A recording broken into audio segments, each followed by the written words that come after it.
Bom dia, meus irmãos. Bom dia, paz de Deus a todos. Meus amados, belo domingo, belo momento de estarmos aqui em comunhão, de termos mais uma oportunidade de estarmos congregando juntos, de estarmos em união para aprender um pouco mais sobre o Evangelho, sobre as boas novas do Senhor. E hoje eu tenho uma breve reflexão sobre um tema muito importante. Nós estamos falando da nossa atividade da EBD, que tem como essa revista desse segundo semestre. Nosso tema 1. Lição 2, melhor dizendo, Provérbios na vida moderna. A exposição de Provérbios na palavra de Deus, nos princípios e valores da nossa vida, nas tomadas de decisões. E essa revista é maravilhosa, que temos aprendido bastante, de como se portar, de como se posicionar, de como ter discernimento para se posicionar diante das adversidades da vida, das decisões da vida. E o que é fundamental e importante na tomada de decisões nossas é ter a plena consciência de que Deus é o temor do Senhor, que é a busca de conhecer o Senhor, que Ele representa nas nossas vidas, baseado nos seus princípios e valores, nos seus atributos. Isso influencia e impacta os nossos relacionamentos e a nossa vida como todo. E algo interessante da lição, que eu achei de muita importância, é que a verdadeira religiosidade, a verdadeira intimidade com Deus, a busca sincera do Senhor, não é um ativismo religioso. E às vezes se confunde. Nós às vezes achamos que porque eu estou fazendo várias coisas na igreja, significa que estou fazendo a vontade de Deus. Não estou dizendo que não é importante você desenvolver um bom trabalho na casa do Senhor. Eu estou falando que não é importante desenvolver funções na igreja.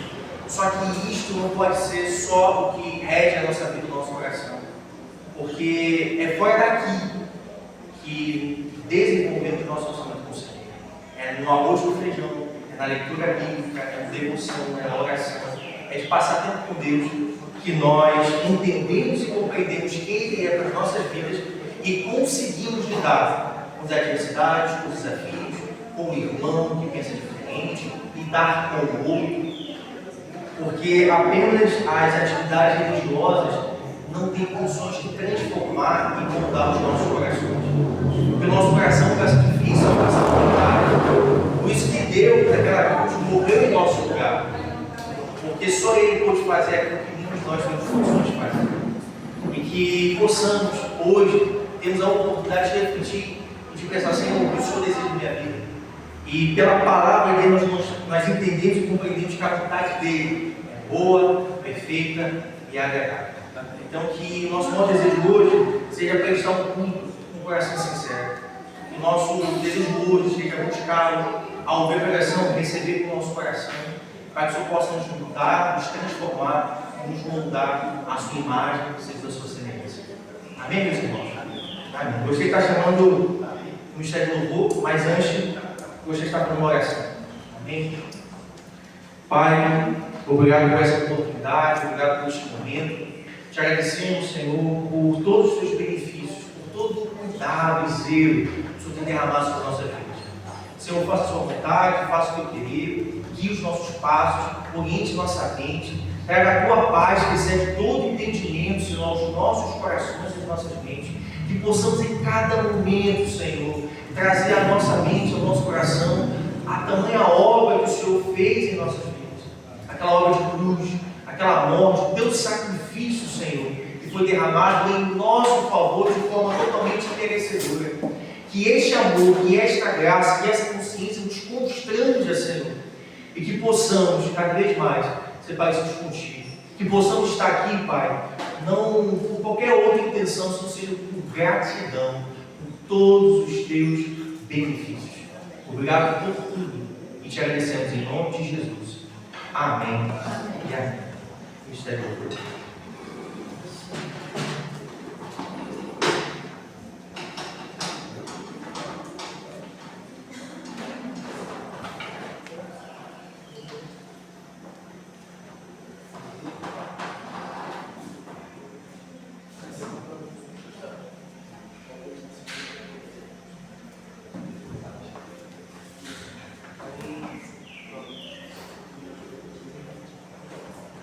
Bom dia, irmãos.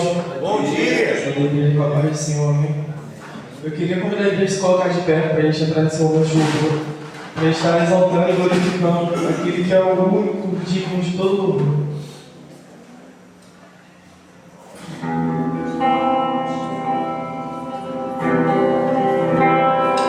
Isso é exaltar.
declare nessa noite.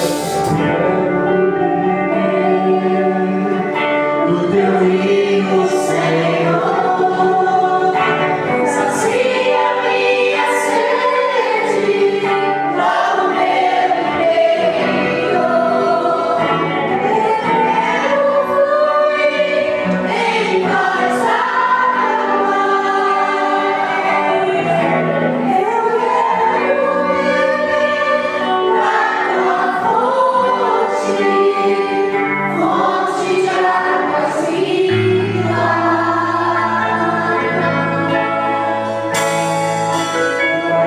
Fonte, Senhor.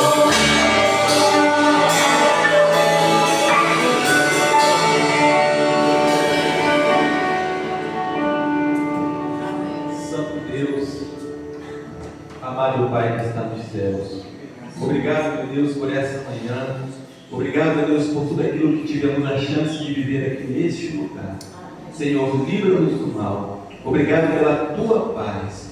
Nós te agradecemos, Senhor, e entregamos também, ó Pai, o mensageiro dessa manhã nas tuas mãos. Fala conosco, meu Deus, nós te pedimos em nome de Jesus. Amém.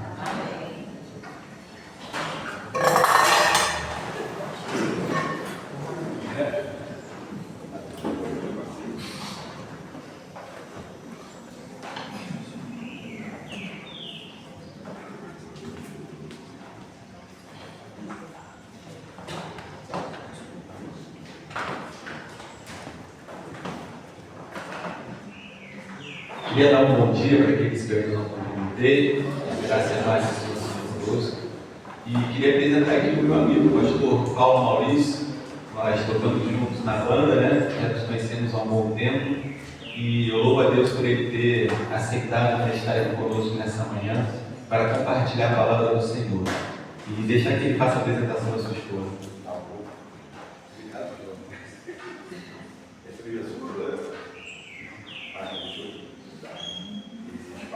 Meus irmãos, bom dia. Bom dia. Dizem que o pastor gosta de mexer com pedestal, gosta de mexer com o microfone, né? Às vezes acaba fazendo tudo, derrubando tudo, mas vai cair lá.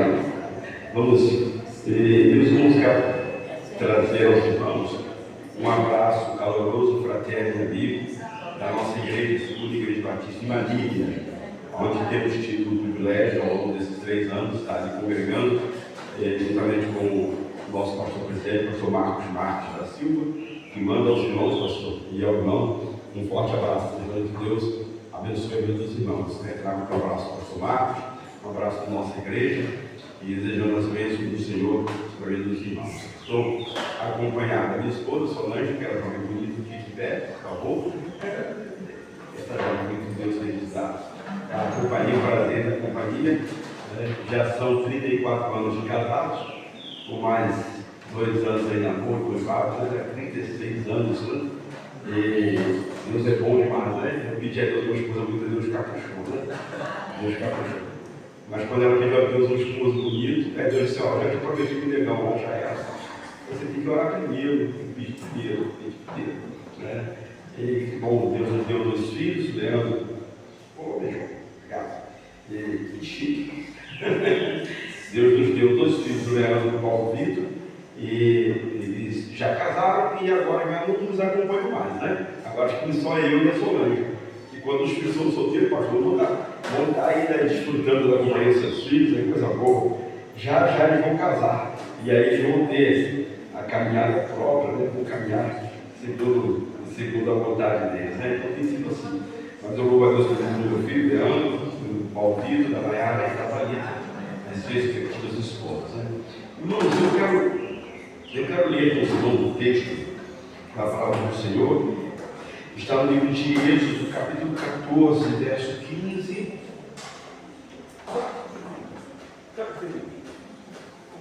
A hora que termina? 11 horas. 11h15. Aí eu fico mais à vontade, né? O pastor Bruno vai ficar à vontade, mas quer acabar 11h15. Vamos ler Êxodo capítulo 14, vou ler pelos versos 15. E a gente vai partir desse texto, para a nossa reflexão nessa manhã. Esse texto ele revela uma indagação que faz a gente pensar e refletir sobre a vontade de Deus para a nossa vida. E algumas vezes na vida, antes de ler o texto para dizer isso aos irmãos, algumas vezes na nossa vida é difícil a gente compreender a vontade e a direção de Deus.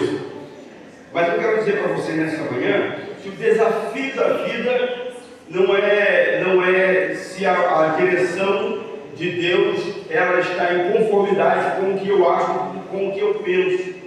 Mas o desafio da vida é seguir a vontade de Deus em detrimento das minhas próprias vontades. Mesmo que a vontade de Deus em algum momento seja se divergindo daquilo que eu gostaria ou daquilo que eu penso. A gente quando pede alguma coisa a Deus, a gente pede na intenção de que Deus nos conceda aquilo que a gente quer, do jeito que a gente quer. Só que o jeito de Deus muitas vezes é diferente do nosso jeito. É diferente da forma como nós enxergamos. Então olha o verso aqui. Não, né? Mas se eu não quiser aproveitar aqui, se aparecer a gente pode ler juntos, né? Porque a gente tem cada um uma versão diferente e eu creio que a gente consegue ler juntos, mesmo as versões são diferentes. Quando não aparece, Êxodo capítulo 14, verso 15. Capítulo 14, verso 15, né? Já ele vai aparecer aqui. É uma pergunta de Deus para Moisés, que me parece interessante. Vamos ler. Você pode abrir a sua Bíblia ou acessar a sua Bíblia com uma cabeça. Vamos lá. Então disse o Senhor a Moisés: por que clamas a mim? Diz aos filhos de Israel o mar. Há duas vertentes interessantes nesse texto, nesse verso. Eu vou pedir a você, se você puder manter a sua Bíblia aberta ou acessada, a gente vai ver outros versos desse capítulo 14 que falaram ao meu coração e eu espero que Deus fale ao seu coração e te traga também respostas a perguntas de Deus, a pergunta de Deus a Moisés. A primeira questão que me chama a atenção é que o método de Deus de tratar com a gente às vezes nos parece estranho, algumas vezes nos parece esquisito e outras vezes nos passa a impressão de que é isso mesmo que Deus está perguntando. Veja bem, irmãos, Jesus estava passando e um certo cego começou a gritar: Jesus, filho de Davi, tem misericórdia de mim. Jesus, filho de Davi, tem misericórdia de mim. A multidão deu: cala, porque você está atrapalhando o mestre. Para, você está atrapalhando. E aí Jesus parou a comitiva e foi até aquele homem e disse para aquele homem: o que queres que eu te faça? Irmão, o que ele queria? Ele queria a misericórdia de Deus sobre a vida dele. Então por que Jesus perguntou para ele: o que queres que eu te faça? Jesus chegou no tempo de Betesda, havia ali uma quantidade enorme de doentes, de pessoas paralíticas, enfermas, que, segundo a tradição daquela época, dizia que havia um anjo que passava e movimentava as águas, e que o primeiro que descesse ficava curado. Jesus chega para perto de um homem que já estava 38 anos enfermo, diz assim: queres ficar salvo? E deixa eu dizer uma coisa para os irmãos. Imagina que você está com uma fome tremenda, e você chega em algum lugar e alguém vem com um prato de churrasco e pergunta assim: quer comer? Eu estou com fome. O cara vai me perguntar: eu disse que eu estou com fome, o cara vai perguntar se eu quero, né? Mas a gente vê essas coisas, Você já percebeu, por exemplo, quando você chega na padaria, você para diante do balcão, aí a pessoa fala assim: vai querer pão? Você chega no açúcar, vai querer alguma carne? Não. Umas perguntas que a gente vê assim, que pergunta estranha, né? Irmãos, Moisés vai orar a Deus, vai clamar ao Senhor, e Deus responde para Moisés: por que você está me chamando? Mas Senhor, eu vou chamar quem? Quando Jesus olha para os discípulos assim: e vós, quereis vos retirar por causa do discurso? Se quiser, pode ir embora. Né? Aí Pedro responde o quê? Aonde iremos nós, Senhor? Só o Senhor tem as palavras de vida eterna. Então não há, talvez na mente de alguém você pensasse, parasse essa ideia. Por que é que Deus pergunta para Moisés por que Moisés estava clamando? Irmãos, dentre os atributos de Deus está a onisciência. Se está a onisciência, a minha pergunta para os irmãos: Deus sabia o que Moisés estava pedindo? Sabia ou não, irmãos? Sabia. Deus sabia o que eles estavam passando? Sabia. Deus sabia do coração de Moisés e do coração do povo. Sabia ou não sabia? Sabia. Deus é onisciente. Deus sabe. No Salmo 139, o salmista vai dizer que Deus sabe de todas as coisas, até mesmo antes da gente falar. E aí o salmista vai dizer que nem mesmo os seus ossos lhe foram encobertos, e que o Senhor ainda o viu informe no ventre de sua mãe. Então veja bem, Deus sabe de todas as coisas. Deus sabia do que Moisés estava falando. Então deixa eu dizer para você nessa manhã uma verdade. Deus sabe o que você quer. Deus sabe o que você está passando. Deus sabe as vezes que você chora. Deus sabe as vezes em que a inquietação chega na sua vida. Deus sabe das ameaças que você tem vivido na sua vida. Deus sabe das muitas vezes das inquietações, das tristezas, das angústias que você tem vivido. Mas Deus vai te perguntar: por que você está pedindo? Não é porque Deus desconheça, não é porque Deus não saiba o que está se passando, é porque Deus muitas vezes quer ouvir de nós aquilo que nós queremos. Sabe por quê? Porque Deus não vai nos dar aquilo que nós não queremos. Guarda isso no seu coração, meu irmão e minha irmã. Deus não vai lhe dar aquilo que você não quer de fato. Porque às vezes, pastor Bruno, eu vejo pessoas pedindo coisas a Deus que não é de fato aquilo que ela quer. Você já viu, por exemplo, alguém dizer assim: ah, Senhor, queria tanto ter um carrinho, Senhor, um chevetinho mesmo, velho, cair nos pedaços com o documento atrasado, mas que eu pudesse ir e voltar de chevetinho. Eu pergunto para você: é isso mesmo que você quer? Tem certeza? Com todo eu tive chevette, um carrão, uma maravilha, mas eu não vou pedir a Deus um carro velho, eu não vou pedir a Deus um carro enrolado, um carro que não me leve quando eu preciso. Senhor, me dá um chevette inteiro, raridade, para que eu possa ir e voltar, e esteja com o documento em dia, para que eu não seja envergonhado quando o policial me falar: eu tenho o documento para vocês. É isso que eu quero. Então eu tenho que pedir a Deus aquilo que eu quero. E aí Deus gosta de ouvir de nós aquilo que realmente nós queremos. Mas há uma segunda vertente desse texto que me encaminha a pensar um pouco mais e refletir um pouco mais. Deus responde a sua própria pergunta a Moisés, dizendo para Moisés assim: Moisés, diga ao povo que marche. Irmãos, essa pergunta, ela me trouxe algumas inquietações. Porque muitas vezes quando a gente lê esse verso, a gente se apropria dele e muitas vezes a gente quer declarar coisas sem ter a consciência plena do que nós estamos de fato vivendo. Deus diz assim para Moisés: diz aos filhos de Israel que marchem. Mas por que é que Deus estava dizendo para Moisés: manda o povo marchar? E essa pergunta ficou latejando na minha mente e no meu coração: diga ao povo de Israel que marche. E aí nessa manhã eu venho aqui, aí Deus diz assim: diga ao povo da Amendoeira, da Central, que marche. E aí eu venho aqui para vocês, irmãos, se eu venho aqui, irmãos, Deus mandou dizer aos irmãos que marchem. Talvez eu diga bem, talvez alguém diga assim: que bom, pastor. Mas marchar por quê? Como assim marchar? Olha algumas verdades que estão claras nesse texto que me chamaram muita atenção.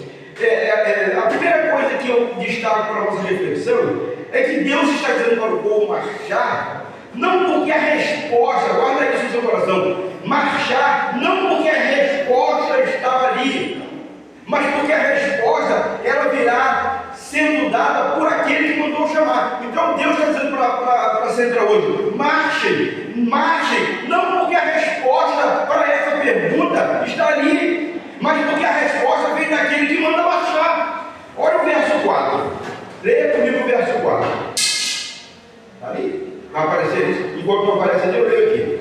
Deus diz assim para Moisés, e respondendo ao povo: e eu endurecerei, e eu endurecerei o coração de Faraó, para que os persiga. Olha, Deus manda o povo marchar.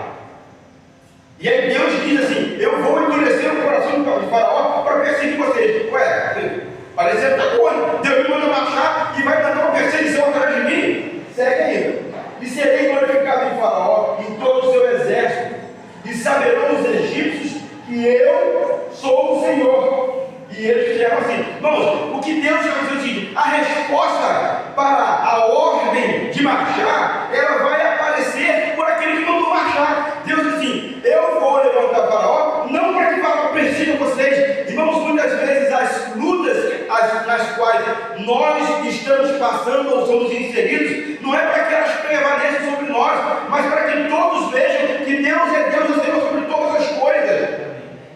O exército de Faraó era o mais forte, o mais poderoso. E Deus diz assim: por mais poderoso que seja o exército de Faraó, nada se compara ao poder de Deus. Então, meus irmãos, seja a perseguição, sejam as lutas, sejam as dificuldades, nada é mais poderoso que o poder de Deus. Então não são as lutas, as vicissitudes, as dificuldades que vão me impedir de caminhar. Deus está dizendo: marche, porque até mesmo aqueles que se levantarem contra você, aqueles obstáculos que se apresentarem a você, todos vão perceber que eu serei glorificado na sua vida. Não é para que eu diga assim: eu marchei e eu fui o cara. Não, é para que as pessoas vejam e eu também veja que Deus é Senhor sobre todas as coisas.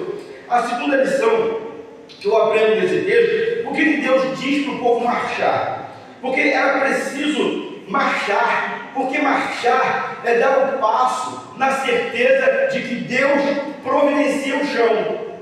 Irmãos, a gente fala muito de fé. Fé é você dar um passo na certeza de que Deus vai providenciar o chão. Deixa eu dizer uma coisa para os irmãos.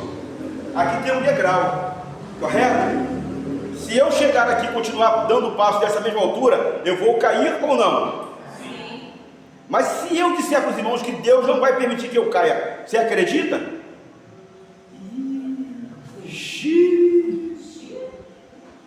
Posso? Na minha palavra, é o que o texto está dizendo. Deus está dizendo assim: marche, dê um passo, porque eu vou providenciar o chão. Olha o verso 10. Vamos ler o verso 10. E diz assim: ali. E aproximando-se Faraó, os filhos de Israel levantaram os seus olhos, e eis que os egípcios vinham atrás deles. E temeram muito. Então os filhos de Israel começaram a clamar ao Senhor. Sabe o que acontece? Deus fala assim: marcha. Só que quando o povo começa a marchar, ele olha para trás, ele vê o quê? A poeira levantada pelo exército de Faraó. O que humanamente eles queriam fazer? O que eles diriam humanamente? Deu ruim. Ou como diz a juventude, deu ruim. Como é que Deus está mandando eu marchar e agora Deus permite que o inimigo venha sobre mim? Quando eles olhavam aquele exército, eles pensavam: nós vamos perder, nós vamos sucumbir, nós não vamos prevalecer. Mas Deus diz para Moisés: diz o povo para marchar, Moisés, porque a resposta é eu que tenho, e o chão sou eu que vou dar. A solução vem de mim, ou será dada por mim a vocês. O nosso problema é que a gente só quer dar o passo quando a gente tem certeza que o chão está ali. E acreditar de que eu vou dar o passo e Deus vai providenciar o chão, a firmeza para que eu esteja. O salmista vai dizer assim: porque o Senhor tirou-me de um lago de lama e pôs os meus pés sobre, quem sabe? Sobre a rocha, e firmou os meus, porque na lama não dá para caminhar. Faltava um solo firme, e quem providencia o solo firme para a nossa caminhada é Deus. Por isso que Deus diz assim: irmãos, marchem. Central, marcha. Porque pastor, mas está difícil, mas Deus vai providenciar o chão para sustentar os irmãos. Amém. Os irmãos não caminharão firmados na palavra do pastor Bruno, concordo que seja um grande homem de Deus, mas os irmãos vão caminhar fundamentados na promessa desse Deus que diz: pode caminhar, porque o chão é comigo, eu que sustento. E era isso que Deus estava dizendo para o povo. A terceira lição, e eu vou caminhar um pouquinho mais, é que eu aprendo com esse texto, que nós não devemos marchar e não podemos esperar que a resposta se apresente para começar a marchar. Temos que marchar até que a resposta chegue. Irmãos, eu não vou esperar a evidência da resposta de Deus para marchar. Eu não vou esperar. Ah, pastor, vamos fazer um grande evento aqui. Mas vai vir pouca gente. Irmãos, começa a marchar, começa a fazer. Independente de que a resposta esteja se apresentando, mas marche até que a resposta apareça. Vamos ao verso 13? Vamos lá, vamos cair no verso 13. Deixa eu colocar essa aqui. Verso 13. Vamos ler juntos? Vamos lá para aqui, exercitar. Moisés, porém, disse ao povo: não temais, estáis quietos e vejo o livramento do Senhor, que hoje vos fará. Porque aos egípcios que hoje viste, nunca mais vos darei. Irmãos, deixa eu dizer uma coisa para vocês. Lindo esse verso. Fantástico. Abençoador. Para mim, que estou aqui do outro lado da história lendo. Mas para eles olhavam para trás e viam o quê? O exército de Faraó. Com toda a força, vamos prender. E eles sem nada de arma. Então, para mim, que estou do outro lado da história, é bonito ver isso aqui. Mas para eles, é acreditar. Moisés, Deus vai trazer um livramento. Deus vai nos livrar. Olha a galera que veio, Moisés. Olha a fúria de Faraó. Olha, Faraó pega os seus melhores carros. Irmão, se a gente fosse comparar aqui aos nossos dias, Faraó botou à disposição do seu exército tudo que ele tinha de melhor. É como se nós disséssemos assim: Faraó saiu de lá com caças, com blindados, aqui para falar, caveirão, fuzil, com tudo, vamos pegar essa gente. Faraó tinha drone para ver o que está acontecendo, tinha tudo. E aí o povo olha assim, Moisés disse ao povo: calma, gente, olha lá, não temer quando está tudo tranquilinho, irmãos, é beleza. Agora, não temer quando você vê a ameaça chegando. Agora, imagina você correndo de um pitbull e alguém fala assim: fica tranquilo, porque Deus trará a resposta. Quem está atrás de mim é o pitbull, é o Rottweiler do outro lado. E aí, Moisés precisava dizer para o povo naquele instante: irmãos, a resposta ela vai aparecer. Irmãos, eu preciso marchar na certeza de que a resposta vai aparecer, a solução vai aparecer, mesmo que eu não consiga perceber. E aí eu quero caminhar mais um pouquinho, entender com os irmãos a quarta lição. Eu preciso marchar, mesmo que seja motivado por circunstâncias difíceis que estão à minha frente ou que estão atrás. Vamos no verso 10, 9, depois do verso 10 e verso 11. Vou ler aqui. Diz assim: e os egípcios perseguiram todos os cavalos e carros de Faraó, e seus cavaleiros e seu exército, e alcançaram-nos acampados junto ao mar, perto de Pi-Haiote, diante de Baal-Zephon. Verso 10. E aproximando do Faraó, os filhos de Israel levantaram seus olhos, e eis que os egípcios vinham atrás deles, e temeram muito. Então os filhos de Israel clamaram ao Senhor, verso 11, e disseram a Moisés: não havia sepulcro no Egito para nos tirar de lá, para que morramos nesse deserto? Por que nos fizeste isso, fazendo-nos sair do Egito? Irmão, deixa eu dizer uma coisa para os irmãos. Quando a gente passa dificuldade, parece que a gente tem saudade das coisas que a gente tinha. As coisas que a gente reclamava, a gente tem saudade. Por exemplo, você andava a pé, aí comprou uma bicicleta, e aí você sai de bicicleta para ir para determinado lugar, a corrente solta ou quebra, aí você fala assim: que tristeza, que raiva, bom era vir a pé. Era mesmo bom vir a pé? Se andar a pé, você não comprar uma bicicleta, concorda comigo? Aí você troca a bicicleta e pega uma moto, e aí a moto quebra, você fala o quê? Bom era o tempo da bicicleta, que era fácil de empurrar. Aí você compra um carro e o carro enguiça. Aí você fala assim: bom era o tempo que eu andava a pé. Aí a esposa fala assim: viu, amor? Quando a gente ia para a igreja a pé, a gente não chegava atrasado. Agora com esse carro aí, vive guisado. Toda hora tem que ligar para o pastor Bruno e revocar a gente. É isso que a gente faz. Né? O povo saiu do Egito falando assim: Senhor, nós não aguentamos mais esse tempo de opróbrios, de servidão, de escravidão. O povo começa a clamar: Senhor, nos livra da escravidão. Aí Deus providencia o livramento. O que o povo fala? É bom ela no Egito.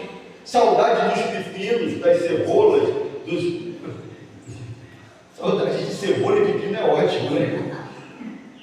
O povo reclamava da comida de lá, mas quando Deus começa a providenciar, irmãos, muitas vezes quando Deus nos manda marchar e a gente começa a experimentar as coisas que Deus está fazendo, às vezes quando alguma coisa está errada, ele diz assim: bom era no tempo do pastor fulano de tal.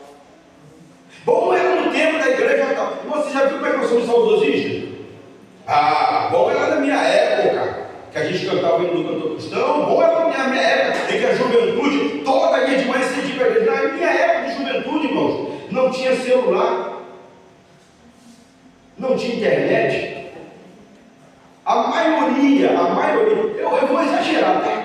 Eu vou exagerar, mas eu acho que da juventude da nossa igreja, ninguém trabalhava. Ninguém trabalhava. Então a gente tinha tempo de sobra. Depois são outros. Os tempos hoje são outros. Mas eu não posso olhar para trás e dizer: não, hoje não é bom, porque bom era. Não, hoje é bom. Você tem noção, você que é jovem, você tem noção o que é você entrar numa fila de orelhão? Você sabe o que é isso? Você não tem noção do que é isso. Você ligar daqui para o Espírito Santo, você botar uma carteira inteira de ficha, e você está falando, cai de ficha, e você vai vir lá dentro e fala: mamãe, eu estou com saudade, acabou a ficha. Você não tem nem noção do que é cair a ficha lá. Cair a ficha não é coisa boa, não. Cair a ficha é coisa boa. Ô tempo difícil. Você não tem noção do que é você clicar na internet e a meninada da internet entrar. Hoje é bonito, meu irmão. 5G, na palma da mão. Você tem noção do que é ter um PT 550 desse tamanho pendurado aqui? Você abrir aquele negócio, o celular também já faz isso aqui. Alô? Ainda podia puxar o inteiro ainda. Hoje é bom demais, gente. Porque Deus nos dá a oportunidade desse tempo experimentar. Por isso que Deus assim: marche neste tempo. Não fica reclamando das coisas que estão lá para trás, não. Mesmo que as circunstâncias sejam difíceis, o povo olhava para trás, via o exército, o povo olhava para frente, via o mar, e aí falava assim: Senhor, não tem como. Se correr, se ficar, cada um completa como quiser. O povo não via a resposta, mas Deus diz: marcha, vai para frente, deixa as coisas comigo. Aqui na lição eu estou quase terminando. Aqui na lição que eu aprendo é que nós devemos marchar e não podemos permitir que a ordem de marchar seja manchada pela incredulidade. A incredulidade muitas vezes é gerada pelo conforto daquilo que se tinha. Vamos lá no verso 12. Verso 12 diz assim: não é esta a palavra que te falamos no Egito, dizendo: deixa-nos que sirvamos aos egípcios, pois melhor nos fora servir aos egípcios do que morrer no deserto. Você tem certeza que era isso que eles queriam? Então por que eles clamaram a Deus pedindo por libertação da escravidão? Deus manda marchar. Irmãos, às vezes, quando Deus nos manda marchar, a primeira dificuldade que a gente vê, a gente tem muito hábito, me permita abrir esse parênteses, a gente tem muito hábito de achar que aquilo que dá certo é a vontade de Deus. E que o que não está dando certo é porque Deus não quer. Muitas vezes, Deus quer que nós enxerguemos que até nas dificuldades Ele continua tendo controle das coisas. Até naquilo que aparentemente está dando errado. Porque quando está dando certo, a gente fala assim: não, é a vontade de Deus, fala Jeová. Aí quando está errado, eu falei, Deus não está nesse negócio não. E eu fico imaginando, no meio do povo, alguém dizendo assim: Senhor, ô Moisés, vai lá, deixa a gente aqui, deixa a gente aqui sofrendo, deixa a gente aqui apanhando, aprendendo as coisas, deixa a gente aqui no deserto. Olha o capítulo 3, verso 7 e verso 8. Vai aparecer ali, né? Ela vai chegar lá, eu chego aqui. Está lá. Capítulo 3. Capítulo 3, mesmo livro, capítulo 3, verso 7 a 9. Olha só. Epa! Vai chegar lá. Já vai aparecer. O que o povo estava apresentando para Deus diante das lutas que eles estavam passando. Deus, capítulo 3, verso 7 a 9. Enquanto vai aparecendo, eu vou lendo aqui na minha aqui, já vai aparecer. Ó, falei? Rápido. Ele disse o Senhor: tenho visto atentamente a aflição do meu povo que está no Egito, e tenho ouvido o seu clamor por causa dos seus exatores, porque conheci as suas dores. Verso 8. Portanto, desci para livrá-lo da mão dos egípcios, e para fazê-lo subir daquela terra a uma terra boa e larga, a uma terra que manda leite e mel, ao lugar do cananeu, do heteu, do amorreu, do perizeu, do heveu, do jebuseu. Verso 9. E agora, eis que o clamor dos filhos de Israel é vivo a mim, e também tenho visto a opressão com que os egípcios oprimem. Irmãos, Deus se meteu na vida deles sem que eles pedissem? Eles pediram. Agora volta lá no verso que nós lemos. Capítulo 14, verso 12. Capítulo 14, verso 12. Não é essa a palavra que nós te dissemos? Não é essa a palavra que nós te falamos no Egito? Dizendo: deixa-nos que sirvamos aos egípcios. Foi isso mesmo que eles fizeram, irmão? Era isso que eles estavam fazendo no capítulo 3? Não. Mas quando aparentemente estava dando errado, eles disseram assim: melhor era morrer no Egito do que vir para aqui para esse deserto e perecer aqui. Era melhor morrer lá no Egito, bebendo aquela água controlada. Era melhor morrer no Egito, comendo aquele resto de comida controlada, do que vir para cá. Irmãos, melhor não é estar no Egito, melhor é estar nas mãos de Deus. Agora, no deserto, o povo não estava mais nas mãos do faraó, estava nas mãos de Deus. Por isso que Deus disse, Moisés, diga ao povo que marche, porque eles vão estar nas minhas mãos, eu vou estar cuidando deles. 6 minutos com aspectos, eu tenho 5 minutinhos para encerrar. Precisamos marchar, porque a vitória, ela será testemunhada internamente e externamente. Por que Deus estava dizendo, Moisés, diga ao povo que marche? Porque Deus tinha resposta para o povo. Eu vou ler 3 versos. O primeiro verso 25, desse mesmo capítulo 14. Olha o verso 25. Vai aparecer.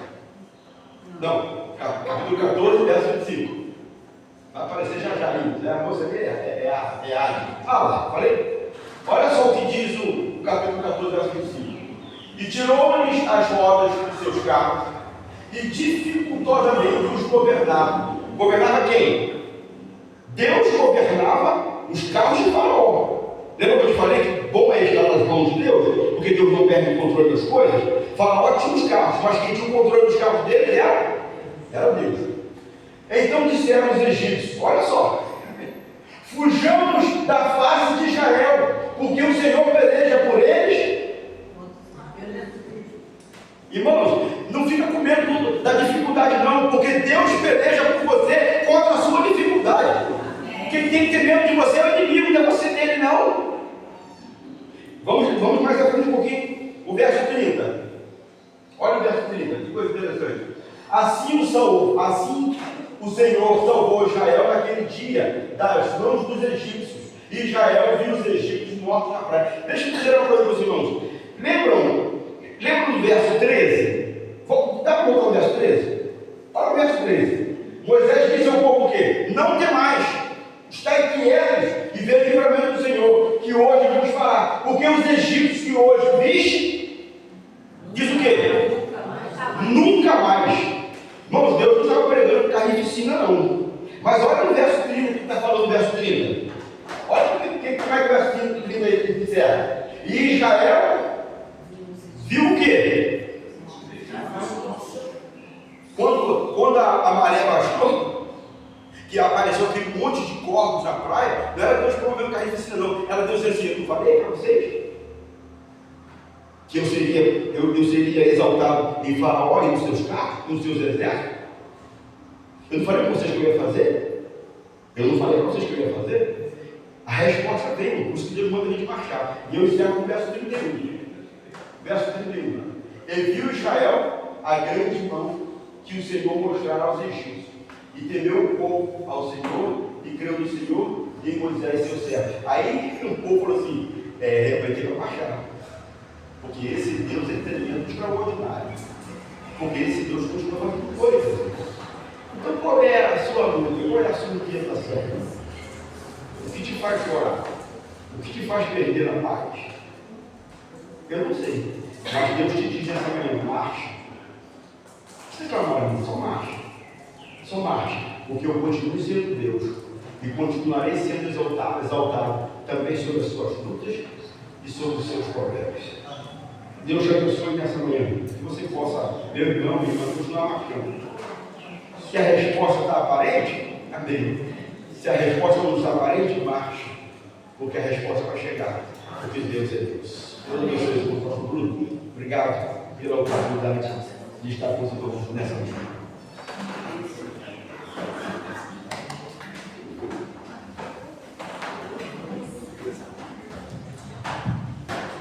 Graças a Deus por essa mensagem que o Senhor trouxe aos nossos corações nessa manhã. Louvo a Deus pela vida do pastor Paulo Maurício, esposa, ajudadora, os filhos, pelo seu ministério. Muito obrigado. Volta aqui mais vezes, É um prazer tê-la aqui conosco. Muito bom. E queria nesse momento chamar a Mônica, que ela tem alguns anúncios a fazer. Bom dia, igreja. Rapidinho. Hoje nós vamos ter nosso encontro das mulheres às 17h30. Crie expectativas, venha com o coração aberto, vai ser uma bênção. Temos a cantina dos homens, com um delicioso churrasquinho. E crie mais expectativas ainda das mulheres.